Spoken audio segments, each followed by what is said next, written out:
Welcome to JMO with Josh and Joe. It is Tuesday, October 28th, and Joe, freedom. Clap it up, clap it up, clap it up.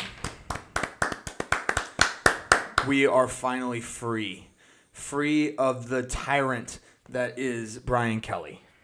I couldn't be happier. I've never been this happy after a loss. Tyrant actually is a pretty appropriate title. I'm angry. I was angry with him. I did not like him. You and everybody else. Yeah. I mean, everybody came around. Yeah. You did. Even you did. I know. I I went on the rant last week, and yeah. You tried to stay positive throughout the whole thing, but, eventually, BK just wears you down. It's insufferable. He is insufferable. Yeah, having that asshole mentality, which has clearly been unraveled after this firing. But yeah. Yeah. Oh, we'll dive into that. But how was your weekend, dude? Weekend was good. I was kind of hoping for the best on this one. I even made some tailgating plans. Mm-hmm. I actually brought you along. My brother-in-law actually has an awesome LSU tailgate set up where it's actually even indoors. It's in his office. In the office, yeah. So, which is a old converted Walk-Ons. So, for people that don't know, Walk-Ons is a sports bar down south similar to Buffalo Wild Wings. Yeah.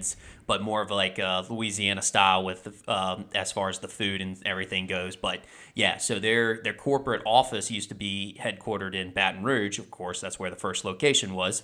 And their office was actually set up like a restaurant. So it had all the taps and everything. They even had like a basketball court. They had a bunch of other games too. But dude, they have a basketball court in their office. Yeah, but in a bar. Yeah. And then my brother-in-law's engineering firm actually kept a lot of that stuff, but did end up getting some more offices set up. But they end up having their tailgates there on a week-to-week basis. They even had a YouTube sensation, Cajun Ninja, who came and catered the event as well. Had some bomb-ass jambalaya. His jambalaya was delicious. It was so good. So nice, good setup, especially since it was raining all day, so we didn't even have to worry about the weather. It was awesome. They had a bar in there. And this bar had like 30 taps. Oh, it had a full-fledged bar. It was a bar. There was a bar in his office. Yeah. I'm gonna go back to college, get my engineering degree. But yeah, that was a lot of fun. It was awesome. My big thing from the weekend, obviously I was with you, but I finally did it. It wasn't as good as I hoped it would be because of the amount of money and the odds, but I hit a 10-leg parlay. Holy shit. I hit a 10-leg parlay. Again, damn. The money wasn't that great because I bet mostly money lines, and it was mostly college games that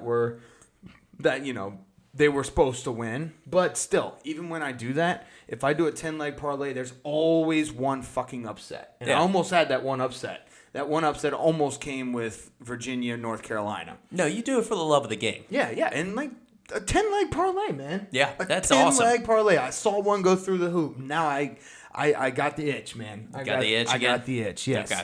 So, yeah, I hit a 10-leg parlay and won a lot of money on the Dodgers. Nice. Tons of money. I wish I could be as confident about all of my bets as I was for the Dodgers game 2. And I'm going to talk about the Dodgers game 2 and game 3 at the end of the show, but good Lord, I wish I was that confident for all of my picks. Yeah. But anyways, let's get into football. LSU A&M. Again, I've never been so happy after a loss in my entire life. A crushing loss. It was atrocious, man. Like, before we get into Brian Kelly firing, this game was awful. Like, we were winning at halftime, and it felt like we were losing.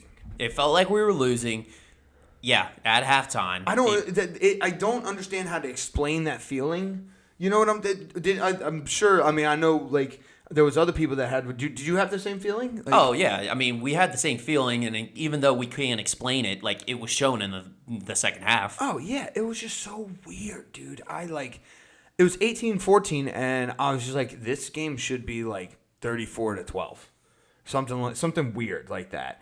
Yeah, dude, it was a atrocious second half. That's clearly coaching. Mike Elko made adjustments. Brian Kelly probably just yelled at his team, and he might have hit him. I don't know. All the videos that are surfacing of him like being a dickhead are just like there. So many. It's all over the place. Honestly, kind of what I pictured it would happen at a halftime. Like, obviously, Mike Elko made adjustments, but like Brian Kelly was like went over to like walk-ons like across the street, from it, almost like the scene from Talladega Nights where the driver comes out of the pit stop and has himself like a burger. He's like, "Oh yeah, y'all do y'all's thing, whatever, yada yada yada," and like the team's just looking around like, "Wait, what's going on?" Because they came out lost. Yes. I mean, he did go to the beach during the bye. Like when you got a lot of heat on you, you don't go take a vacation. You work harder. That was dumb. Especially when you actually are expecting your coaches to even work during that time and work, put all hours at the office, and you're just taking a beach vacation. Yep, and you're on the fucking beach. Yeah, no, that's why you were fired. Actually, no, you want to know why he was fired? He had a meeting with Scott Woodward, and Scott Woodward was trying to get rid of Joe Sloan. That was the whole point of the meeting, and apparently it went sour when Brian Kelly didn't want any part of Joe Sloan firing. He wanted to keep Joe Sloan, and apparently stormed out of the room, or one of them stormed out of the room. Well, he also wanted to fire the offensive line coach. Right. So So he wanted to keep Joe Sloan, fire the offensive line coach. Exactly. Like, because somebody was going to have to take the fall. I mean, that was too embarrassing of a showing. Like, obviously, like that's what Scott Woodward's intention was as the AD. His intentions were to at least somebody's got to take some sort of fall because you got to give the fans some sort of like reassurance that things are changing. And the offensive coordinator made sense because the LSU offense all season has been just atrocious, abysmal, just terrible. And it made sense. And here's my theory. I don't know this for sure. Joe Sloan was Brian Kelly's bitch. And Brian Kelly wanted to keep his bitch because Joe Sloan probably did whatever he told him. Scott Woodward was going to fire Joe Sloan and bring in someone who didn't take Brian Kelly's shit.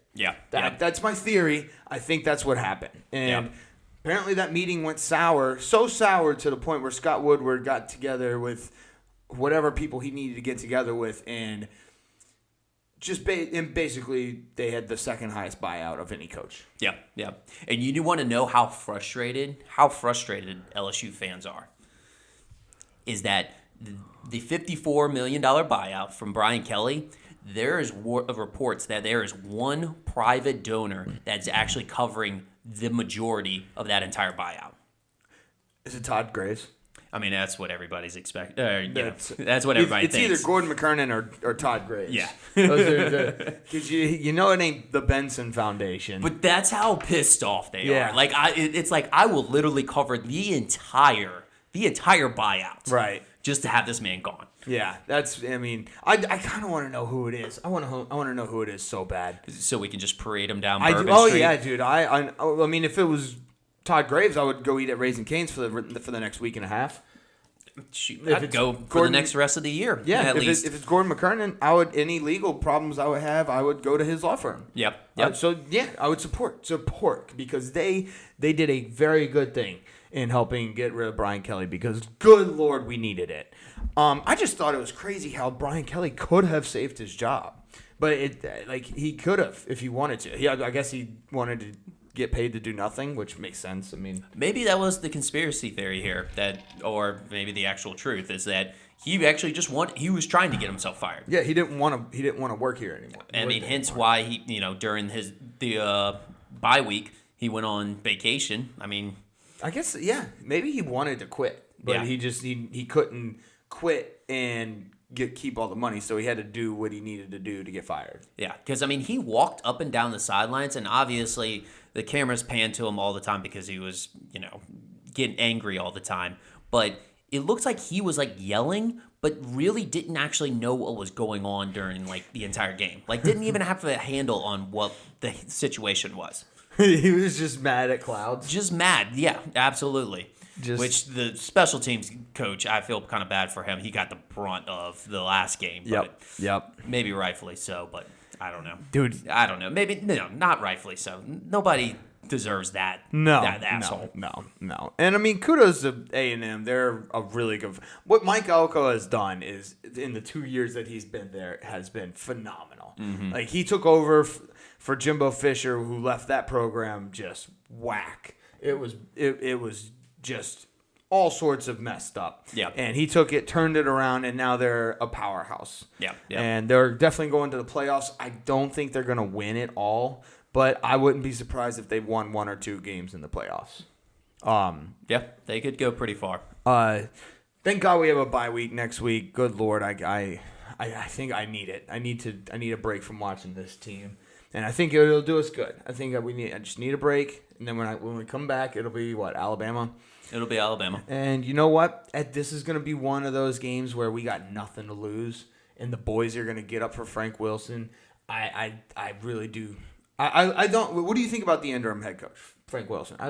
It makes the most sense. Yeah, I like him. I like the guy. I mean, we'll see how he is on the sidelines, but he seems like a good guy. It's just almost polar opposite from Brian Kelly. Yeah. Like, he's a good guy, nice guy, players coach, blah blah blah. Loves Louisiana, the whole nine, and it's just a nice polar opposite from. It's like when you date let's say, a crazy girl. You'd go from this psycho who loves to just pick fights for no reason. So you break up with her, and then you overcompensate. You get the nicest girl who should probably be a nun or Sisters of the Poor, and end up dating her. That's kind of what we're doing here. Okay. Yeah. I kind of wish, though. I wish we maybe would have given Blake Baker a chance at the interim coach to see how the team responds and rallies around him, because that could be. I mean, he's a great defensive coordinator. Could be a interview for the job. I have a theory about that because I thought about the same thing. I don't think he wanted it. Maybe he doesn't want it. I don't think he wanted it because how often do you hire interim head coaches as a head coach in college?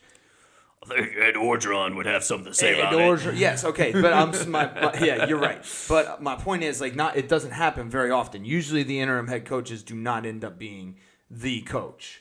The vast majority of the time. Yeah, because it's already a shipwreck, or a train wreck. It's basically it's tough to really come around. But sometimes, it can be a renewed sense of energy, like UCLA. Yeah. Well, it's called the interim coach bump. Yeah. It's the interim coach bump. It's more of a gambling thing, but it's kind of a real thing. It sounds like a Coke thing. Yeah. It's that too. I don't know. You threw me off on that. All right, let's get back on track. Back on track. Nice. So, Joe and I, instead of doing 2 positives and 2 negatives for this game because it was just so bad, we did 2 dream coaches and 2 realistic hires. People that we want to coach LSU, and people who we realistically think we might get. I also put coaches that I do not want. Yeah, I made a list of that, and then I don't want. So I have my dream head coaches, the realistic hires, coaches I do not want, and then coaches I wouldn't mind having. I went a little overboard because I've just been going down rabbit holes of articles and videos of people talking about LSU head coaches. Yep. So, my 2 dream head coaches. My first one's Kirk Cignetti, obviously. That's same here. I don't care how old he is, and this is another one that I don't care how old he is. But my second one's Nick Saban. I actually have the exact same 2. Yeah. Those would be my dream coaches. Yeah. Kirk Cignetti, I don't care what he signed at Indiana. I don't care whatever. Throw him a number, make him say no. I've noticed that is everybody's favorite line to say is throw him an offer and make him say no. I can't tell you how many times I've heard that. Well, it's a classic sales move. Yeah. So you got to put the ball in their court, make them decide. And then whenever if they object, you overcome the objection. Yeah. It's just the classic sales move. You just keep throwing options out. Everyone has a price. Yeah. Everyone has a price. And if I'm Scott Woodward, hiring Nick Saban would come with a stipulation for me. I would, if I'm Scott Woodward and I'm the athletic director, I would talk to Nick Saban. Like, obviously, like, we know his timeline. We know he's not going to wouldn't be here forever. He's turning 74 this Friday. Right. Well, And, Jesus. Yeah. You know his birthday? Yeah, I'm pretty well versed in Nick Saban. But yeah, I would have him make sure he has a succession plan. Yeah. Because as we all know, like, his coordinators become some of the top head coaches in the league. So, handpick who you think would be the best, and then mold him into your successor at LSU, and then you've got yourself a long-term plan. He's got the coaching tree of life. He's the coaching tree of good and evil, man. I mean, Kurt Signetti, it's Kirby Smart, Dan Lanning, Jimbo Fisher, Will Muschamp, Bo Pelini was under Les. Will Muschamp, like these. I'm pretty sure John Summerall was was under him. There's a lot of coaches Brent Key at Georgia Tech. Key. Oh, we'll get to him. Yeah. But yeah, those are. I guess we both have the same two dream coach. And I know all the haters are gonna say, well, he already said he's not coaching. He's not coaching. He already said Miss Terry likes it. Blah blah blah blah. No. I don't give a fuck what that motherfucker says. He has lied before, and he can possibly lie again. Okay. Mm-hmm. He said he will not be the next Alabama coach, and what do you know? He was the next Alabama coach. That's true. He said that those were his words. Came straight out of his mouth. I still remember those words like they were fucking yesterday, and because it broke my heart. But here's the thing, I'm a sucker for I'm a glutton for punishment. So I'm gonna take him back. Okay, I'm gonna take him back. Anyways, all right. My two realistic hires. I think you and I probably have the same ones on this one. It'd be John Summerall and Joe Brady. Those are my two realistic hires. I just think it's because John Summerall's already in Tulane. He's a really good coach, and obviously Joe Brady with our history. Yeah, my two realistic. So I got John Summerall, kind of same reasons, like his ties, his also immediate success that he's had, like. Tulane, I wasn't really as impressed with, to be honest with you, because Willie Fritz didn't leave that program into shambles before he left for Houston. Mm-hmm. But Troy actually has had good history of football programs, but the 3 seasons before he actually got there, when Chip Lindsey was actually the head coach. Everyone knows Chip Lindsey. Yep. He had 3 straight 5-win seasons.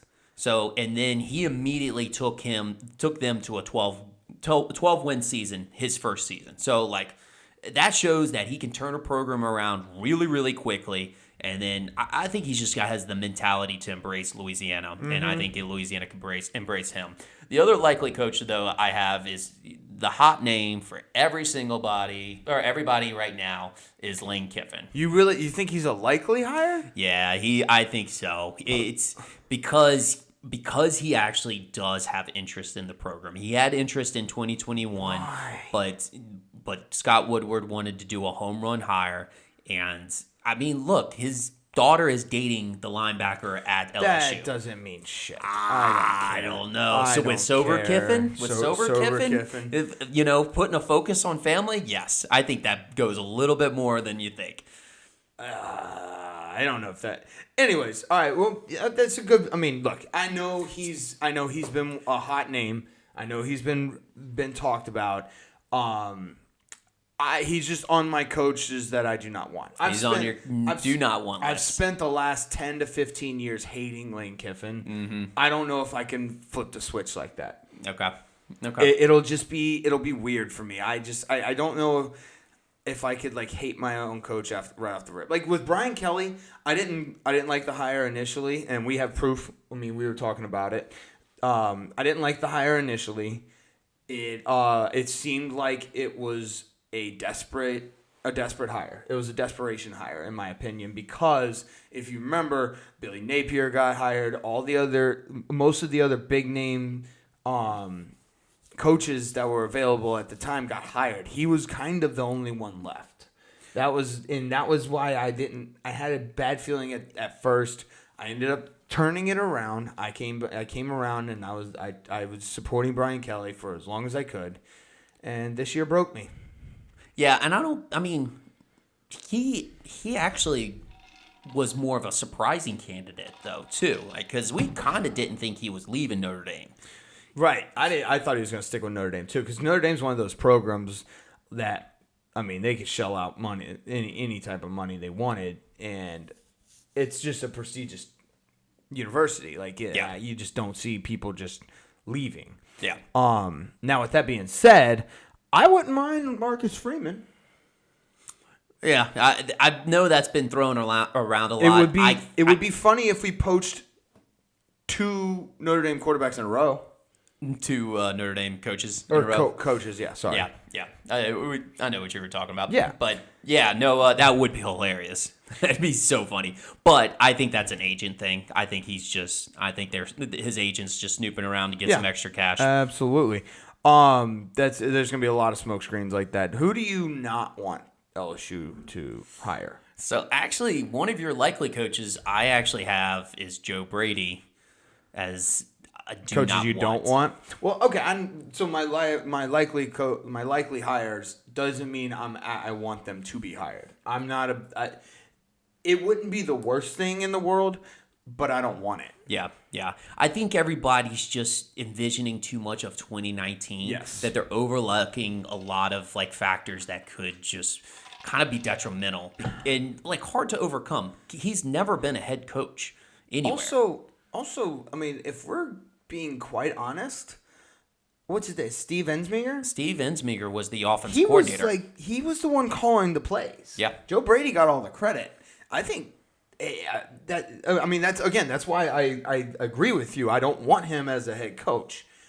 I don't think he will do well as a head coach. Now, I look, think he's just one of those guys that's a coordinator. If we get somebody and somebody wants to bring him in as an offensive coordinator, I'm all for it. But he has no head coaching experience in the pros or in college. He's got good offensive coordinator experience. I love the way he has done what he's done for the Bills, and I've loved what he did for LSU. But I mean, it's a whole nother game to come into college, and then you have to like build those relationships, be able to recruit, be able to establish a culture. Like, there's a lot of things. I would like to see him do it in a lower level first, and then we poach him from there. Mm-hmm. Get him from a group of 5 school head coaching job. Yeah. But yeah, I think with that in mind, I think people are overlooking that aspect about him, that there's just too many unknowns that and especially to jump into that type of pressure from the get-go. No. Yeah. So my coaches I do not want: Lane Kiffin, James Franklin, Jimbo Fisher. I don't want any of those. I've got Jimbo Fisher on the list too. Yeah, I don't want Jimbo Fisher anywhere near LSU. It's only because I think there's too much of a connection with this job. He's coached at LSU before, and Scott Woodward hired him at Texas A&M. So that's what I'm scared of. Yeah. I don't think Scott Woodward would do that, just because it's like he saw what happened at Texas A&M. It was the single highest buyout. By the way, did you know that there has been $169 million spent on coaches' buyouts so far this year? Wow. That's insane. 169. They gotta do something with these contracts. I mean, I understand why they have the buyout clause, but it's just they shouldn't make those clauses. Colleges shouldn't, unless they're prepared to pay for them. Yeah. I think there should be higher buyout clauses, obviously, in the first three to 4 years. I mean, and I know that Brian Kelly's on that 4th year as well, but, there should be a significant drop-off after, I would say after the 3rd year. Because after the 3rd year, you at least know what's going on. So the 4th and 5th year are deciding factor years. Yep. You know, if you can at least get yourself to a good point on those years, you can keep your job. If not, then it's about time to go. Yeah, and here's one thing. I'm not defending Brian Kelly. I'm more of defending guys like James Franklin. There are coaches that are getting fired before November. Mm-hmm. It's very early in the season. I know it might be mid-season, but it's very early for a coach's firing. And John Gruden was saying it perfect. He's like, man, it is so hard to navigate this college football landscape right now. With the conference realignment, your schedules are changing. With the transfer portal, NIL, and you have to do recruiting. It's so difficult right now to just be a head football coach because they need to create new positions. They got to have a GM now. They have to have somebody that's in charge of transfer portal. They have to have somebody in charge of NIL. The head coach and his coaching staff that he has is only prepped because this is what we've been doing in college football for the last 80 to 100 years, however long. Their coaching staff is only prepped for recruiting and coaching football. They're not prepped for all the other factors, all the other things that have come into college football now. Yeah. So because when you turn it into a business, it becomes more than a sport. Correct, and and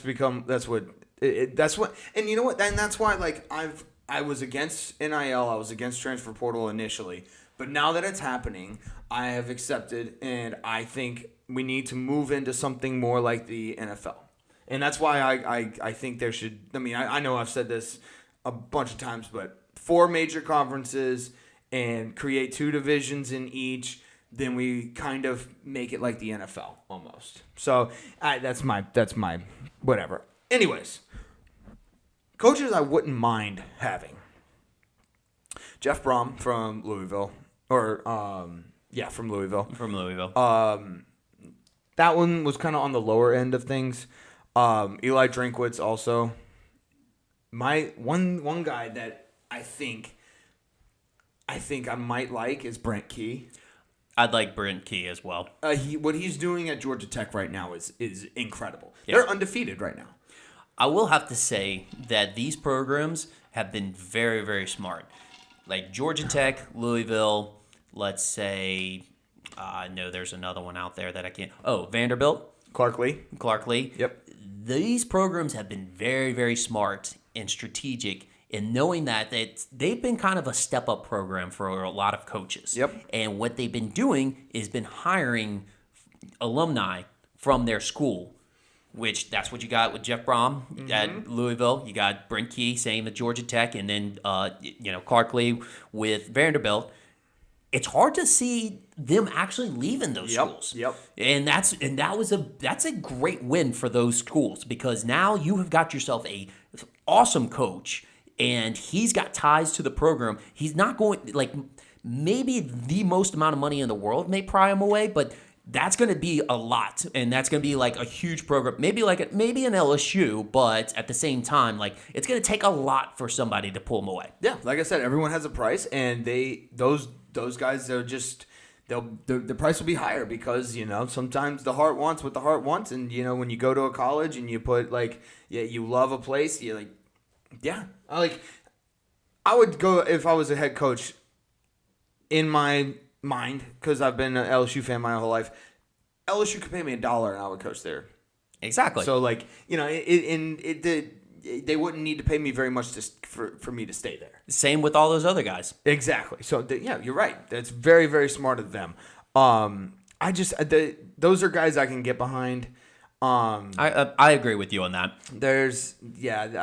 I was looking around. I definitely, like I said, I don't want James Franklin for sure, but other colleges that Kalani Sitake is not gonna leave BYU. I don't even know if I'd want him anyways. I think you run into a culture fit with that one. Yeah, okay, all right. I think this culture fit thing is going a little too far, and here's what the only culture fit that's better than Ed Orgeron would be fucking Farmer Fran from Waterboy. It's how much way to make it? Yeah. That's the only culture fit for fucking Louisiana. All right, we got to get some hoedown fucking Cajun boy that sounds like stale crack-a-doo. Not necessarily. Yeah, put it on crack-a-doo. Not necessarily. I know, and I'm exaggerating here, but you get my point. It doesn't have to be a culture fit. You told me the other week, Nick Saban was from the Midwest. He wasn't a culture fit. Yeah, West Virginia, but yeah. But that was I said Not Midwest. Kind of, yeah. West Virginia is considered Midwest. I would think more East, but No, Ohio's Midwest. I mean, Ohio's technically, And then the Ohio borders West Virginia. I guess, I mean, it is West Virginia. So, Yeah. John Denver told us that. right. And he wasn't even talking about that state. That's just funny. Anyways, yeah, my last person, God, where does he, I forgot. Head coaching? Scott Satterfield. Maybe. He's been doing okay. That's the only other one. Just the right fit for places is just, it's stupid. I don't know. You know, honestly, another one I wouldn't mind is actually Willie Fritz Willie Fritz, yeah, I mean, I liked him when he was at Tulane. Tulane, yeah. And I mean, he's kind of doing the same thing. He's only got one loss at Houston right now. Houston's good. I like Houston a lot. Them and Texas Tech. I think both of those colleges have a lot of money though. Which, I mean, hey, LSU's got a lot of talent, so that's what money buys is talent. So Yep. all right. Anyways, let's see. You have anything else? I think that we covered most of the coaching stuff for LSU. Yeah, like I said, the game was terrible. Game was terrible. You know what though? I did some research because I kept kind of battling with myself. I was like, you know what? Like Brian Kelly did have like 10-win seasons for us. Mm-hmm. But if you take a look at some of those games, especially like the big games, because we know the record. Yeah, obviously it wasn't it wasn't like great wins, but in 2024 we had 49-25 against Texas A&M blowout. In 2025, 49-25. In 2024, at Texas A&M, 23-38. And just to expand on this I consider a blowout like 14 or more points. I think that's a blowout. That's definitely a blowout in the NFL. But like that's a big game. Okay, big game. Yeah, in a big game. Big game atmosphere. Yeah, all right, so, that's fair. 2024, 38-23, lost to Texas A&M. Versus Alabama, 13-42. 2023, we lost to Florida State first game of the season, 24-45. At Alabama, 28-42. In 2022, lost to Tennessee, 13-40. We were actually at that game. Mm-hmm. At Texas A&M, 23-38. Like, we got blown out quite a bit under Brian Kelly. And, like, if you want to be a national program, yeah, you're going to lose some of those big-time games, but you can't get blown out. Not get blown out. And he was, for good reason, I was riding high. I just kept reverting back to that Alabama game that he won when Mason Taylor caught that 2-point conversion. That was the highlight of his career. Yes, and I kept holding on to that. Yep. And like, I don't know if that's just me as a fan or what, but like, if you do something like that and you make me so happy, it's like when I was obviously a kid on Christmas. I'll never forget. I was 8-9 years old. I got this bike. It was a silver and gold bike. It was called a Screamer. Yeah, I'll never forget the feeling I had when I woke up on Christmas morning and I saw that bike sitting in the living room. It was It was one of the best feelings I've ever had. Yeah. I keep going back to that. That's why I love Christmas. Okay. Brian Kelly, I was so happy when LSU beat Alabama. I kept going back to that. And that's why I kept defending him. It was like me being in an abusive relationship, but I just kept defending him because that one time they made me happy. Yeah. All right. Anything else on this LSU game? That's it. We'll keep going with this here coaching search. Let's see. Bama, South Carolina. Speaking of Bama, South Carolina. This was a good game that shouldn't have been a good game, in my opinion. Obviously, it was one of my picks. I had a Bama minus 12.5. Lenore Sellers is an athlete. He's that. Oh yeah, we knew that too. He's a big time player. He's an athlete. And honestly, I don't think he has much around him at South Carolina. I agree. I don't think it. Beamer. I think Beamer's gone. But I think that's under because his own decision. Yeah, I think he goes to Virginia Tech. Agreed. Yeah, we talked about that, which is actually being viewed as a more favorable job than a lot of people give it credit for. Yeah, Yeah, 100%. I've seen people rank it as high as like the number 3 job available right now. Really? Yeah. So, dude, and Virginia Tech is awesome. I partied there one time when I was in college, and dude, Virginia Tech is the shit. that's probably It is. That's probably what the writer that made those rankings was probably thinking. Probably, yeah. Dude, I had such a good fucking time at Virginia Tech, man. It's electric over there. Okay. But yeah. Now, anyway, South Carolina. Simpson didn't look terrible. It wasn't like he was like a marksman like he's been. It was weird because they couldn't get the run game going. What's his name? Jam Miller. That's kind of been a problem for their team this entire year. It's honestly, Lenore Sellers had a pretty good game. That interception wasn't his fault. No, it wasn't. It wasn't his fault. It bounced right out of the receiver's hands. And honestly, because of that, it looked like it was going to be an Alabama blowout early on, but that fumble in the second quarter was huge. Very huge. But yeah, it changed the game quickly. It felt like Cocktober was about to strike. I actually kind of like that. That's kind of funny. Let's put it this way: I was pleasantly surprised. I was thinking it was going to be a blowout, but it ended up being a good game. Yep. Let's see. Ole Miss versus Oklahoma. This was a great game. Chambliss looked good.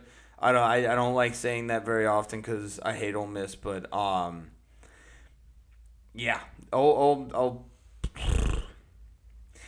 still think Oklahoma is a decent team. I think they're overranked. They're overrated a little bit right now, but I still do think that they can make a run. Like if they win out, obviously, I think they can win. That John Mateer injury was huge. And he still doesn't look 100%. No, he doesn't. He doesn't look 100%. Like you got to let the guy heal. Mm-hmm. Honestly, if they would have maybe held him out for the Texas game and let him rest a little bit longer for this game, I think we could have seen a different outcome. Mm-hmm. Also, honestly, that fumble that they had in the fourth quarter with 7 minutes left, the Oklahoma had, that was the dagger. Yep. That was the dagger. They were driving, and like I think they would have scored. It would have either put them ahead or made it close, or what? Yeah, I think they would have put them ahead, and you could tell it sucked the life out of the stadium. Yep. I thought it was funny. Lane Kiffin had to address the Florida job rumors. Yeah, leading up to it. Yeah. Mm-hmm. Which he spent it nicely. He actually did spin it nicely, but there's way too much noise coming through. Mm-hmm. Also, I think with Lane Kiffin, he may go to Texas. I think Steve Sarkisian might go to the NFL. Yeah, that's what I've been hearing. I've been reading that, and I think Steve Sarkisian is probably gunning for the NFL. Again, everyone has a price, and Texas has a lot of money. They do have a lot of money. So, we'll see what happens there. We may be competing with Texas. If Sarkisian doesn't leave for the NFL, I think we're the number one job right now. That's what a lot of actually pundits are saying right now is that we are the number one job. LSU is the number one job. Now, I will say this: if Texas opens up, Texas is probably going to be number one. I am just in my opinion. I think it's like a 1A 1B situation, but yeah. Yeah, probably so. Because like Sarkisian wouldn't have left that program in shambles, so no. It'd still be a good top program. And they have Arch Manning. Anyways, yeah, Ole Miss versus Oklahoma, good game. Vandy Mizzou, this was a dogfight. Kind of awesome. I kind of loved it. It's one of those. It was a low scoring game, slugfest. I don't mind those. I don't mind them. I trust me. I went through the 2011 LSU season.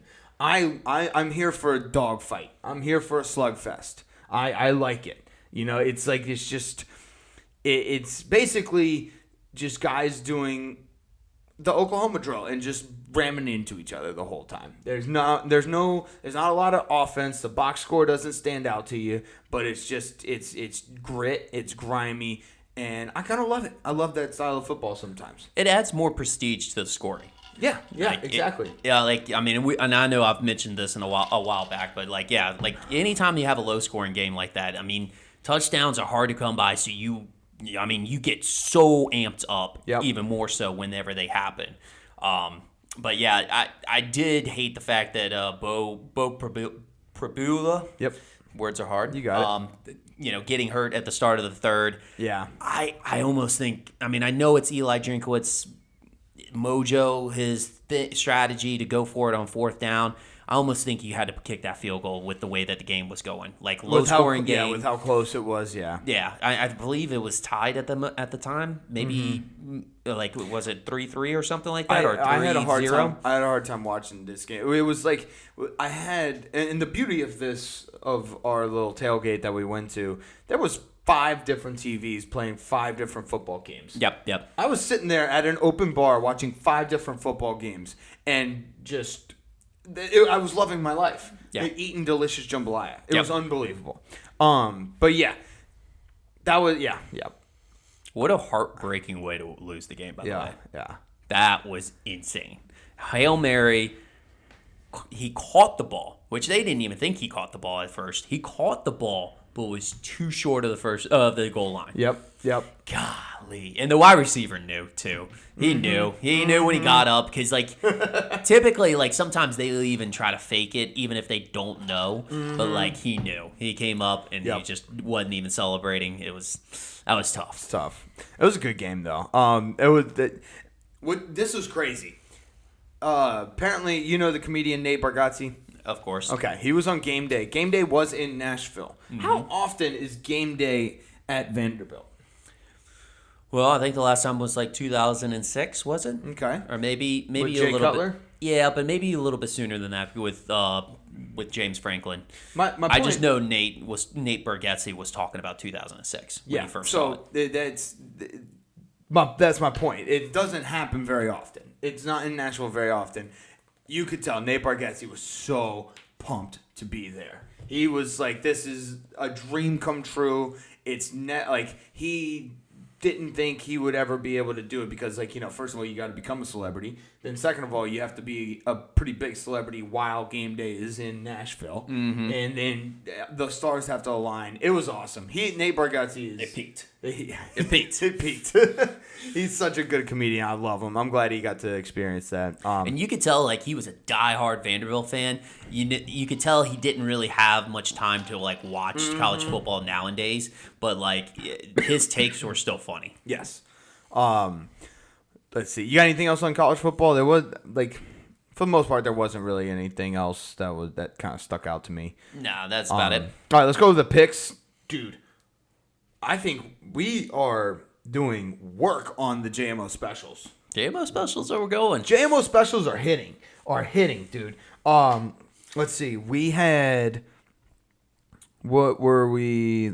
So our record from before this week was 4-1. 4-1. Now we're 6-1 because we'll go over the college ones. Game of the week, Mizzou Vandy. You and I both had Vandy minus 2.5. That hit. My favorite of the week was Alabama and South Carolina. I had Bama minus 12.5. That did not hit. Yours did. Yep. I had that as my dog of the week. Yep. And my underdog of the week was Ole Miss at Oklahoma. Ole Miss plus 4.5. And I hit that one. So I was 2 out of 3 on this weekend. Which, again, I've been doing really well in college football betting. I got a 10-leg parlay. Yep. I had, for my favorite on my last one, Stanford at Miami, minus 29.5. And I know you kind of scuffed a little bit not scuffed, but was concerned a little bit at the amount of points, the 29.5. Right. But that hit. Oh, yeah. The Miami blew them out. Yeah, you're right. It was that revenge game. You know what? I agree with you. It was a lot of points. But at the same time, it's a avenge game, not a revenge game. But for the week before. But yeah, no, I hit that one. I went for a perfect 3-0 this week on college football. Hell yeah, dude. All right. So what is let's see, our picks for this week. What do you have for your game of the week? Game of the week, I've got Oklahoma at Tennessee. Okay. Who do you have? I've got -3.5 for Tennessee.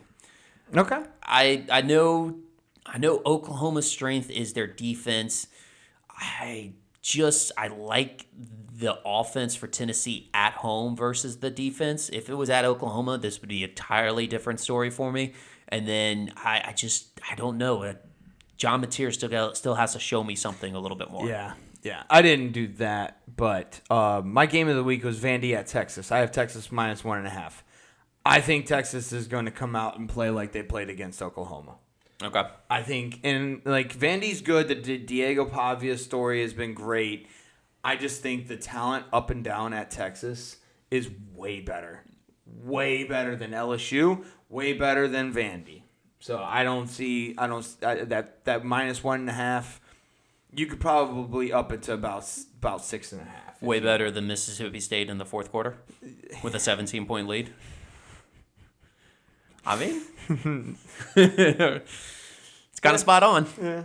Well, I mean, they also trounced Oklahoma. Yeah. They trounced Oklahoma. I like it. It's a good pick.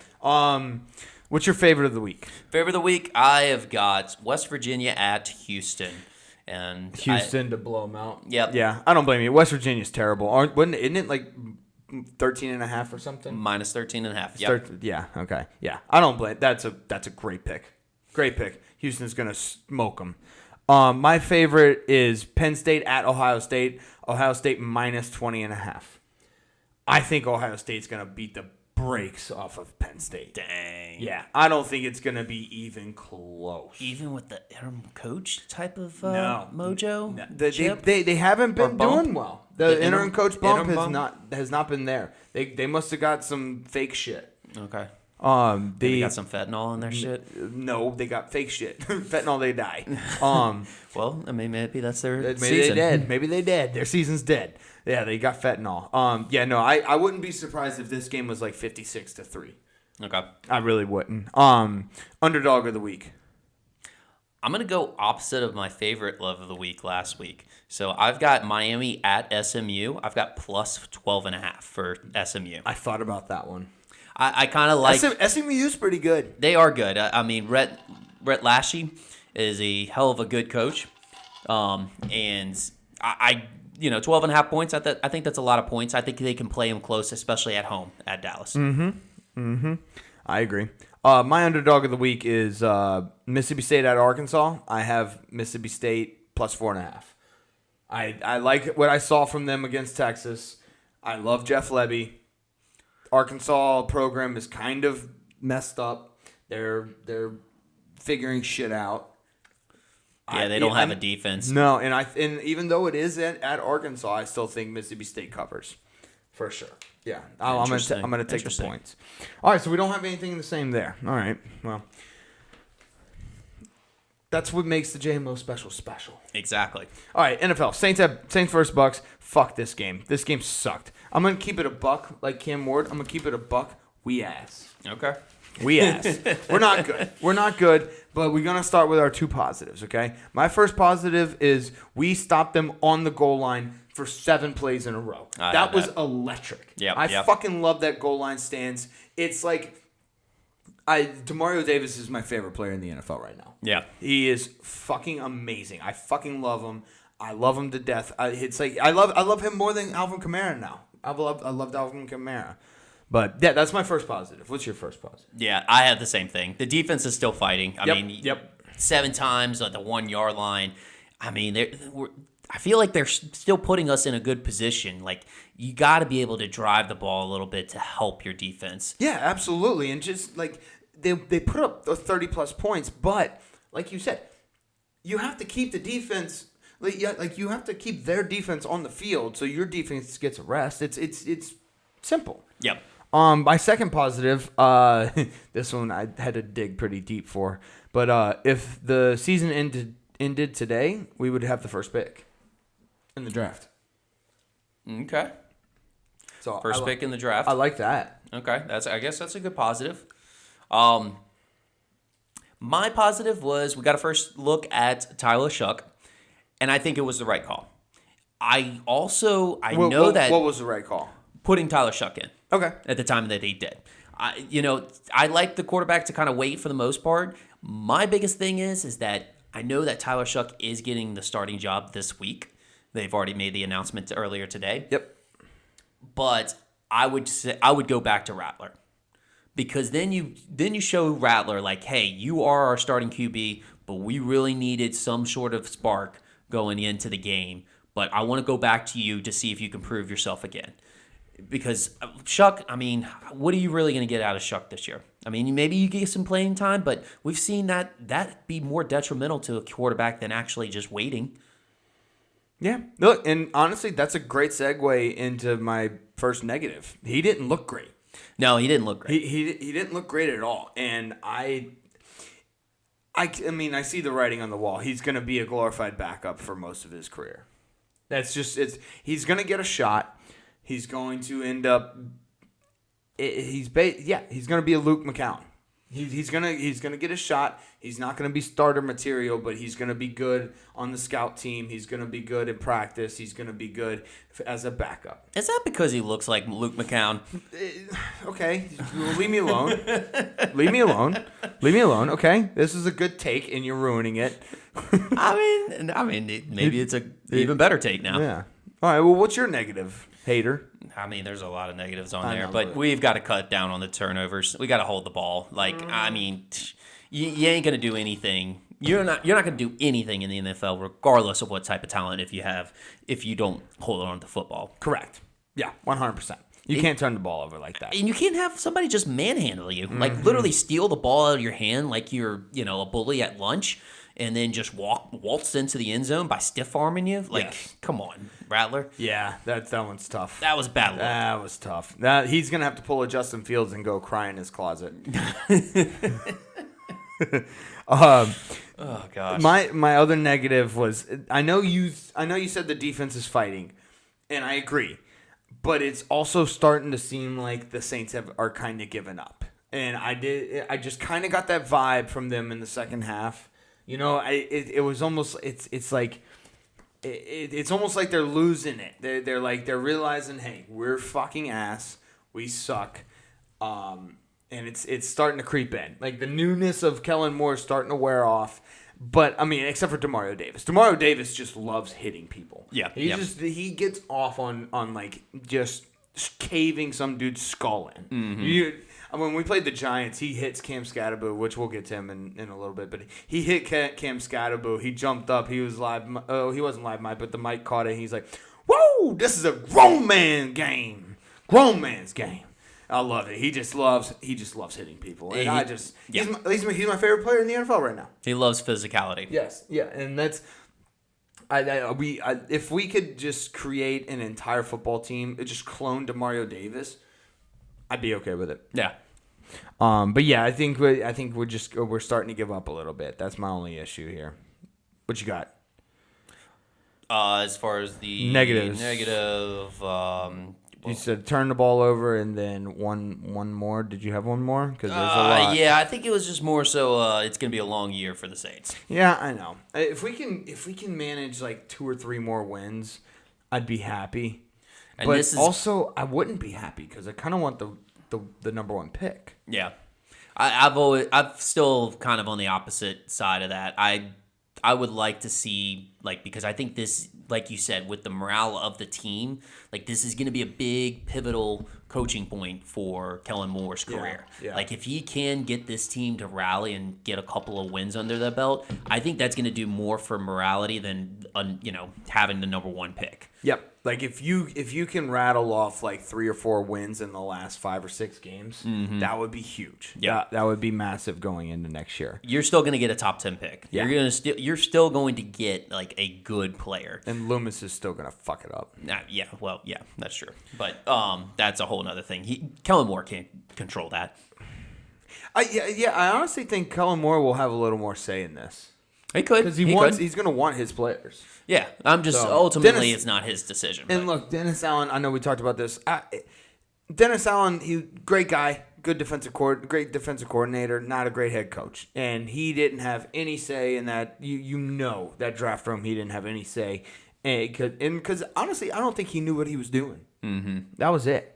Let's say I don't really have anything from this game other than we got our asses kicked. Yeah, that's about it. Like, I mean, the Bucks defense looked good, but their offense didn't look that great. It wasn't the best performance from Baker and them. I mean, obviously they're missing Bucky Irvin, which is a big part, and they're banged up at receivers, but still. Yeah.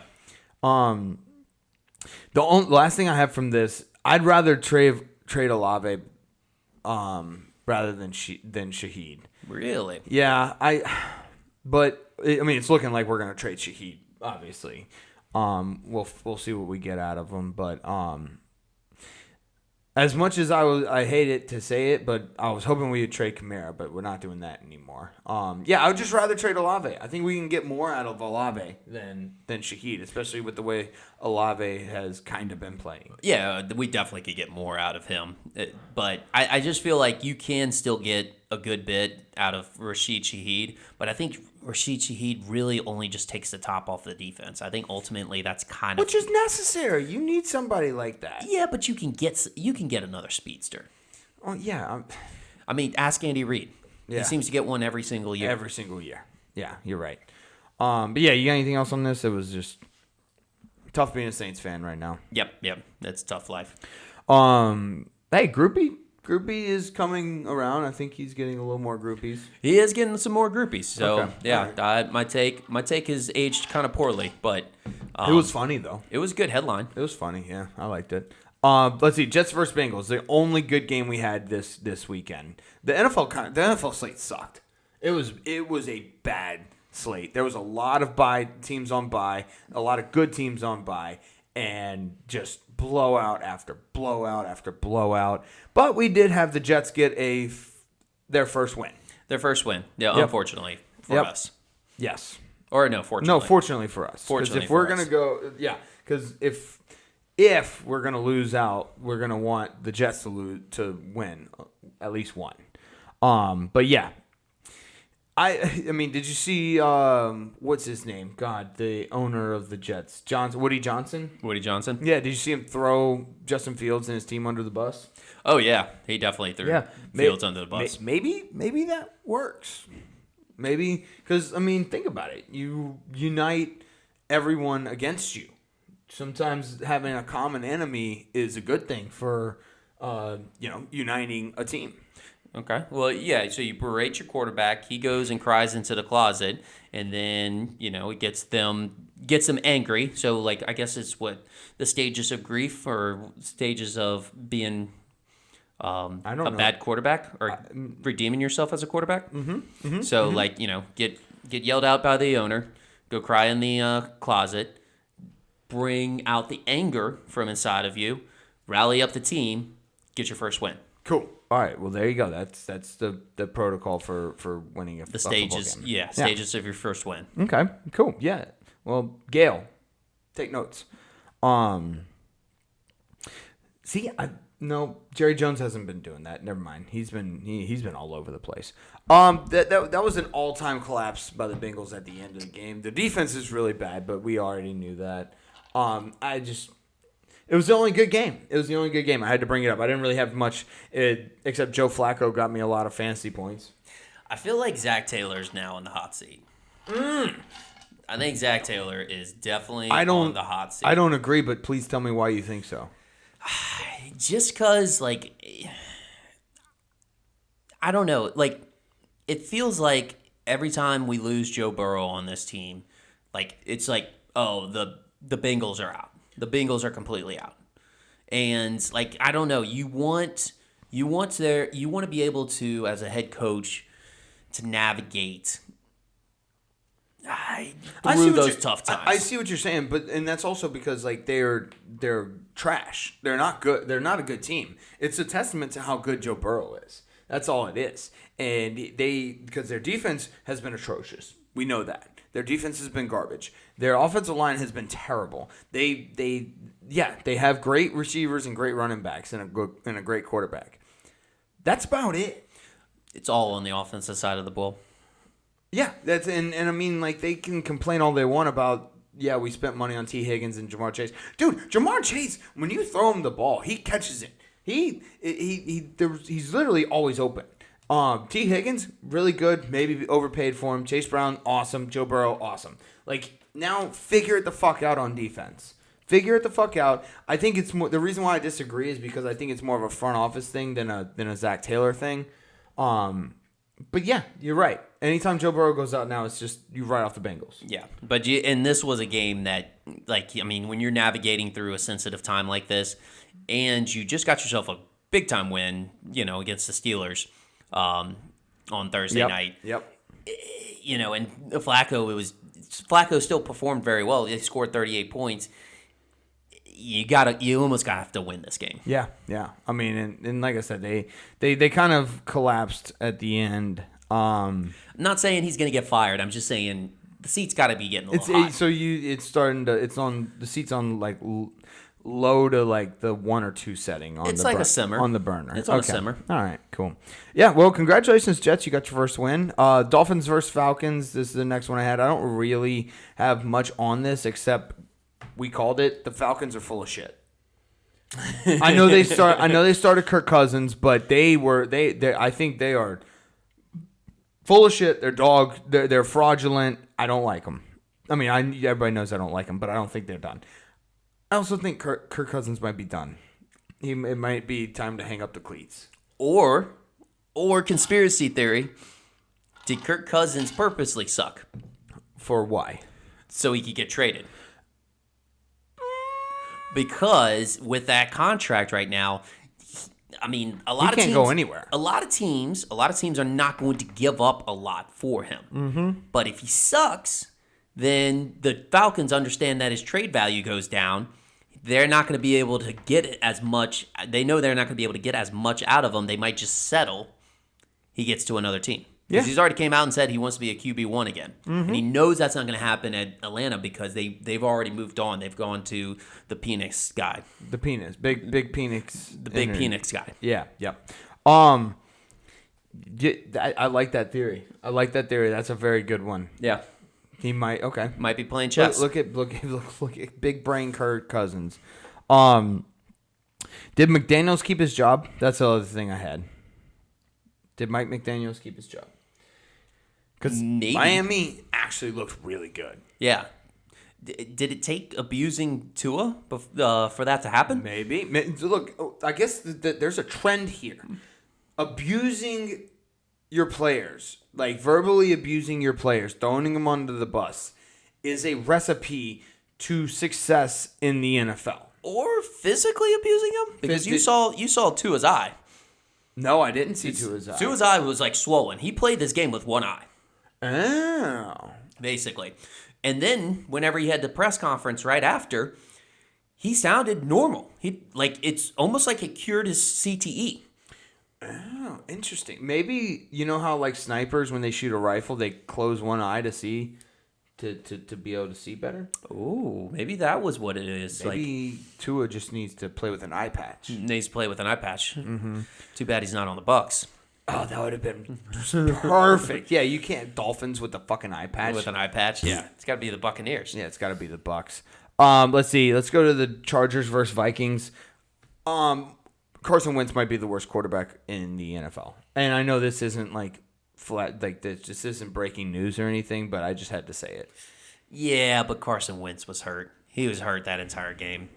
He already had like the sling and everything. He just muscled it out. He's not a little bitch like JJ is, but yeah, no, he's out for the year now. Oh, so you're a Carson guy. Okay. I'm a tough guy. Okay. I'm a tough guy. He toughed it out. Like he sucked. He didn't play very well at all, but I know he was hurt. You can tell he was hurt. Yeah, and I'm with you. I've always been on the JJ McCarthy is overhyped guy. Yeah. Train.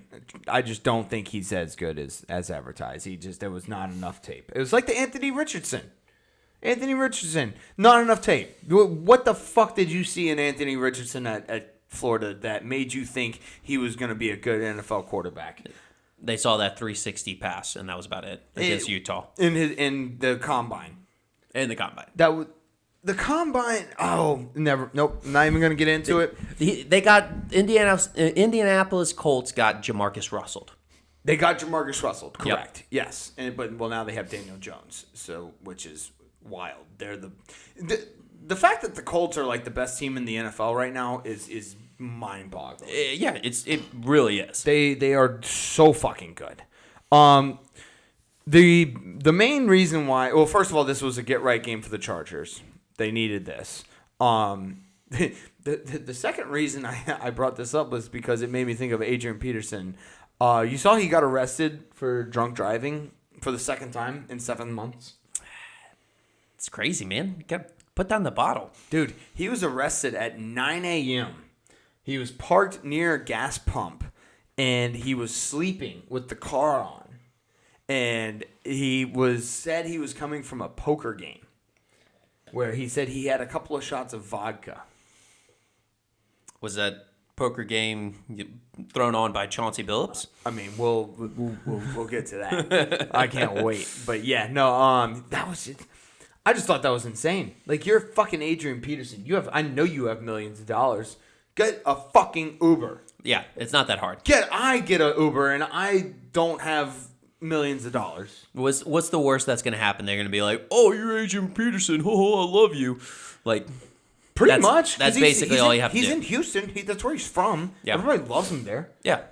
Yeah, I just don't understand it. I thought it was kind of funny though. He got arrested for drunk driving at 9 a.m. 9 a.m. That's an incredible headline. Let's see. Last thing I got for the NFL was Eagles versus Giants. I don't have anything on this game except we lost a real one. But my positive spin on the Cam Skattebo injury, I think we have Cam Skattebo for a year longer than we would have normally. Why is that? Because he so remember I think it was either last week or the week before, we were talking about how short his career was going to be because he was going to inevitably get CTE. Yeah, maybe like the Peyton Hillis career. Correct. We get an extra year. We get an extra year? Yes. Okay. It was sad. It was very sad because if you watch that injury, his ankle was to the side. Oh, it was bad. It was shredded. It was bad. I still loved how he was like trying to pump up the crowd on his way in. Him and Jackson Dart did the head bump. You had to hold back some tears from that one. Yep. It was almost like, remember the Titans? You ever seen that movie? Yep. Yeah, where he gets T-boned in the car, and then the guy Julius goes into the hospital, and yeah. Oh man, just waterworks, man. Anyways, let's get to our NFL picks. What was our picks from last week? I had game of the week: Vikings Chargers -3. That was a good pick for me. That was our JMO special. That was our second JMO special. Our first one was the Mizzou at Vandy. Okay. So, beautiful. Look at that. Look at us. 2-0. And what, 8-1 now total on the year? 6-1. 6-1 total, yeah. What was your game of the week? Game of the week, I had the Packers at the Steelers. I had Packers -3. That one hit. Well done, Joe. I don't trust Steelers in primetime. No, the Steelers are just the same old Steelers. They're going to make the playoffs and lose in the first round. They're just going to do barely enough to not get Tomlin fired. Yep. My favorite of the week was Giants at Eagles. Eagles -7. That was the easiest money I've ever made. What was yours? Favorite of the week, I had the Vikings at the Chargers -3. Okay, that was So that was the JMO special. Okay. My dog of the week was Packers at Steelers. I thought the Steelers were going to put up a little bit more of a fight. Now that I know the Steelers are just the regular old Steelers, I know how to bet them. Now you know how to bet them. Yeah. I had the Giants at the Eagles. That was the easiest money lost. Yep. So, yeah. But I went 2 for 3. 2 for 3. I did as well. So this week, let's see. Game of the week. What's your game of the week? You go first. Okay, this week, game of the week, I have got the Chiefs at the Bills. Okay, same here. What do you have? Obviously, this is the best game of this week. Right now, the line is -1.5 for the Chiefs, and I'm going with the Chiefs. See, I have 2.5. You got 2.5 from DraftKings. Okay. We'll call it 2.5. Let's call it 2.5. Hang on. Let me see. The line might have moved. I can't believe this isn't a Sunday. Yeah, it's still 2.5 for DraftKings. You have Chiefs minus. I got Chiefs minus 2.5. Minus 2.5. I got a feeling that this one's rigged. I disagree. This is in Buffalo, baby. I got Bills plus 2.5. Plus 2.5. Okay. Let's go. Let's break some tables. Favorite of the week. What do you got? Favorite of the week, I've got Vikings at the Lions, minus 8.5. I got J.J. McCarthy's coming back from an injury. I think it's going to be a little bit sluggish for him. And the Lions have blown everybody out the doors at Lions. Yeah. Okay. All right. I like that. I got Jaguars at Raiders. Jaguars minus 3. I think the Jaguars are going to beat the brakes off of the Raiders. The Raiders are bad. They're really bad. Yeah, they're pretty bad. I was almost going to get to do with that one as well, but did not. All right. What's your underdog of the week? Underdog of the week, I have got the Colts versus the Steelers at the Steelers plus 3.5. Why are you betting on the Steelers? You know the Steelers. Because it's not a primetime game. It's a 3:00 game. But it's the Steelers. It's a game that they shouldn't win. I am very much aware of this, but that's the games that the Steelers win. I disagree wholeheartedly, but it's okay. That's the beauty of this. My underdog of the week is Broncos at Texans. I got the Broncos plus 1.5. The fact that the Broncos are not favored in this game blows my mind. I know, it blew my mind too, but that just felt like a trap too. It might be a trap. It felt like a Vegas trap. Look, it might be a trap. That's why I'm just like, I'm gonna stick with the Broncos. I don't like the Texans. I don't like the Texans at all. All right, so we don't have any. No JMO specials. We don't have a this JMO week. special this week, huh? Not even in college, huh? Yeah. All right, well, that's a bummer because, that's what makes the JMO special special. Exactly. Yeah. It's like a low-scoring game. There's a lot of prestige whenever it comes around. But we win 6-1. Yeah. We're 6-1. Real quick, let's go over this. We got to at least touch on the gambling scandal in the NBA. Terry Rozier, Chauncey Billups, the whole nine. The highlights coming out of this Terry Rozier, like with this Terry Rozier thing, like watching him last year, dude, he was major booty cheeks. Just awful. Yeah, he was awful. I mean, it was clear. Like, obviously, I couldn't tell at the beginning, like when it was happening, but like Captain Hindsight. Hindsight, man, it is wild, dude. He was passing it to the other team. Like, it was blatant. It was insane. And then the fact that Chauncey Billups was at a poker game with a bunch of mafia is pretty crazy. Yeah. I don't know what to think of that. I mean, you're a head coach. Like, I mean, above like making millions and millions of dollars. I mean, I get gambling is a big thing no matter what type of money you're making. It's addictive. It's addictive. But at the same time, you're a head coach of a basketball NBA franchise, like the highest level. Like, I just don't know how you even have time to do something like that. Me neither. It's pretty crazy, especially when you look at Adrian Peterson playing poker till 7, 8 in the morning. Yeah. Yep. Getting hammered. So I don't know. That was a crazy gambling scandal that is now the NBA is launching an investigation. There's gonna be some changes. Can we get a lowlights reel of Terry Rozier from last year? I would love it. Yeah. No, I mean that's what I've been seeing on the internet for the past couple weeks. Just like a whole hour. I'll watch it. Devote an hour of my time to watching a low light reel of that. That would be awesome. Yeah. Last thing I have before we send y'all, the World Series has been insane. I don't like I said earlier.